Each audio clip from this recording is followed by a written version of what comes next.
Episode of Bucks latest presented by Fan Arch. As always, I'm your host Dean Simon, and before we get into everything, please make sure to leave a like, leave a comment down below, and subscribe. We are still on the road to 2,000 subscribers, so if that's something that you feel interested in doing, feel compelled to do, if you want to join along on that journey, please press that big red subscribe button down below and turn on post notifications so you don't miss out on future videos. Okay, so now that the preamble is over, we can get into the fact that Kevin Porter Jr.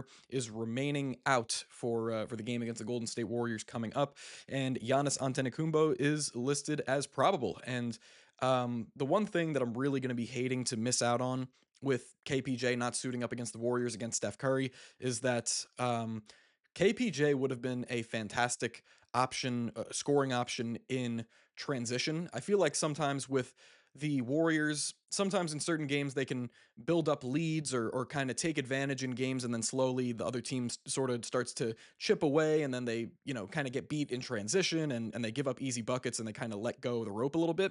And KPJ would have been a fantastic player alongside Giannis to also be a player that kind of, when they start to let go of the rope, KPJ is going to just like start turning up and start putting on the afterburners. So it really stinks to miss out on him for this game, and not have. I think maybe the biggest part of it is that aside from the playmaking, I feel like KPJ is one of the only guys on this team where he's one of the best guys on the team at shooting off the dribble and running up the floor in transition.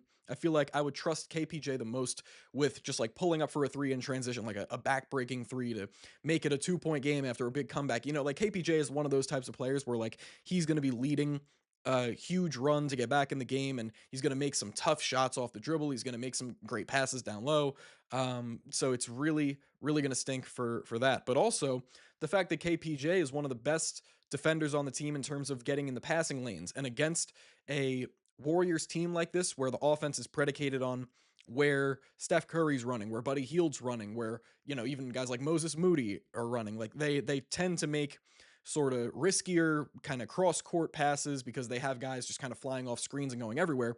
So having a guy, or I guess now in this case, not having a guy like KPJ in the lineup to defend against that kind of system, it's really going to stink. Even though Ryan Rollins is there, Cole Anthony's there, and both of those guys are also very adept at getting in the passing lanes, KPJ is just, he would have been another guy to just like throw into that plan, or to kind of foil Steph Curry's plan of getting open off of screens and moving around off ball, because KPJ would have been a huge candidate to kind of not put a stop to it, because you can't really ever stop it. It's just how well can you contain it, and KPJ definitely would have been a pretty great source of containing those kinds of off-ball movements, or not allowing those passes from Draymond to Steph to connect, or Al Horford to Steph to connect and go through, so Steph gets a wide open look off a screen. And also for Giannis, this, I mean, okay, we're gonna talk about it, I guess, in the next segment, I'm pretty sure. But of course, Giannis going downhill is going to be the biggest thing against this Warriors team. And because this is a Warriors team in the past that has not dealt with guarding big men very well, or at least like really tall, physical, imposing big men, even for a guy like Draymond Green, who I think I said in the last episode is one of the best defenders of all time.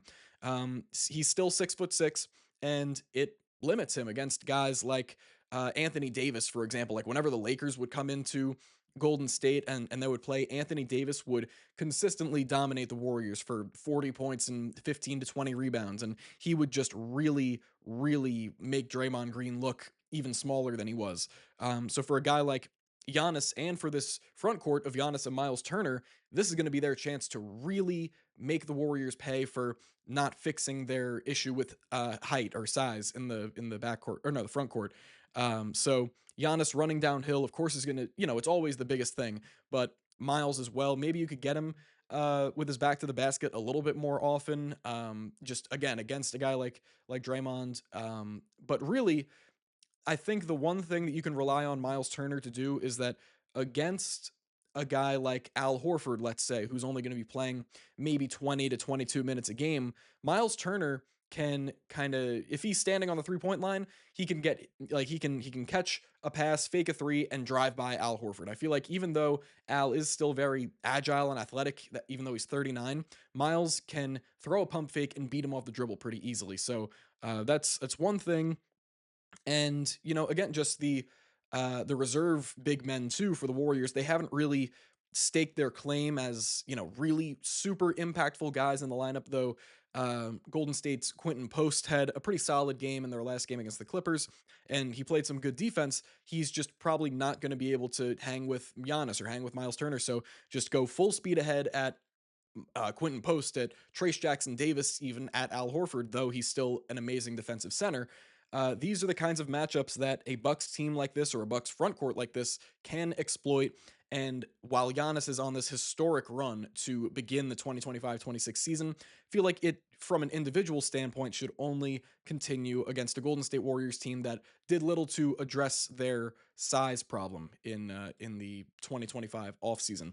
Also, the bench is going to have to play a huge part in this game because, again, going against a Warriors team that has always had the mindset of, strength in numbers, we're going to have the next guy step up, that kind of mentality.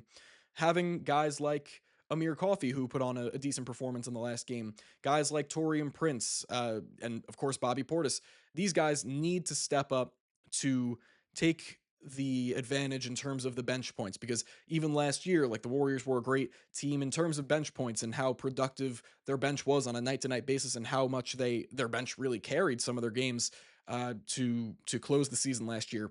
So the Bucks guys have to come in ready to shoot. I feel like that's the main thing. Again, a guy like Torian Prince, of course, we know that he's always ready to shoot, but guys like Amir Coffey, I want to see kind of his confidence get built up a little bit.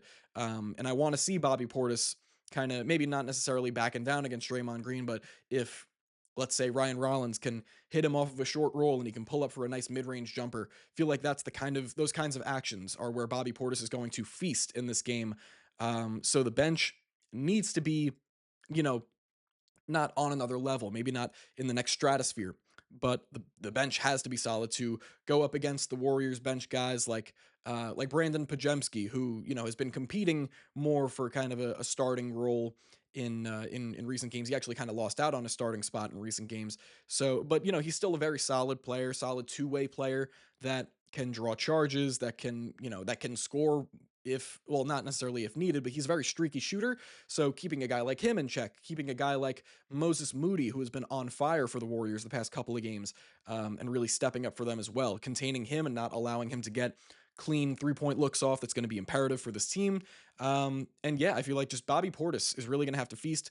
I want Torian Prince to knock down 3 of his 4 looks from 3-point range, or 4 of his 5, and Amir Coffey to maybe knock down a couple open threes and also get to the rim after attacking closeouts, which is like kind of the biggest thing that I want to see him doing on a super duper consistent basis. And lastly, we're just going to talk about the communication aspect of this game, or against a team of the Warriors' caliber, against a player of Steph Curry's caliber.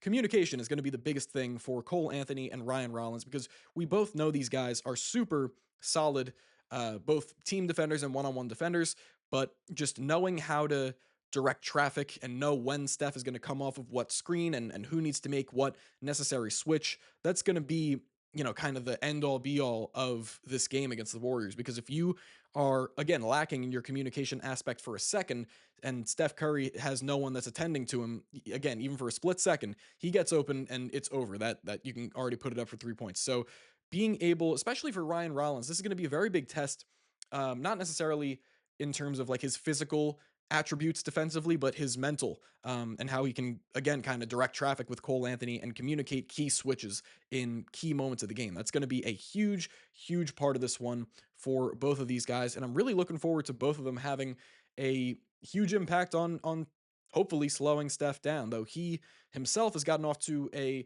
fantastic start this year. He's kind of reverting back to 2016, kind of inserting himself as an MVP candidate to start. But also Giannis is, and Giannis is surrounded by a much deeper team than people realize, and much more skilled team than people realize on both ends of the floor. So it's going to be something I'm looking forward to. This matchup specifically is going to be a very fun one, and if the Bucks can come away with a win against the, I think, 4-1 Golden State Warriors, that would be huge, with continuing to start off this fantastic start to the new season. But anyways, that'll be it for me today. Thank you very much for tuning into another episode of Bucks Latest presented by Fan Arch. Once again, I've been Dean Simon, and before you go, leave that like, leave that comment down below. Tell me what you think. Will the Bucks pull this one out against Golden State at home? Let me know, and subscribe, turn on post notifications, and I will see you guys in the next one. Go Bucks.